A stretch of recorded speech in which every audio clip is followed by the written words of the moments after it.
The plan is to add 55 to 60 of them dito tsaka sa Terminal 1. Terminal 2 will be domestic, tsaka Terminal 5. Tsaka dito sa Terminal 3.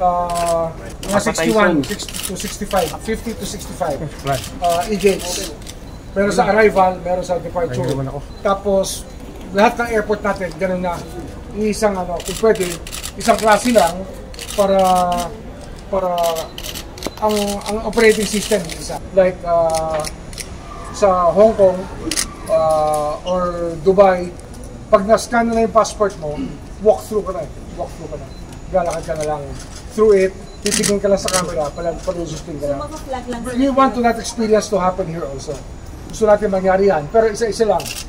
Unahin natin ang e-gate, unahin natin yung efficiency ng time and motion ng ating management ng immigration system at ng passengers natin magkaroon ng comfort.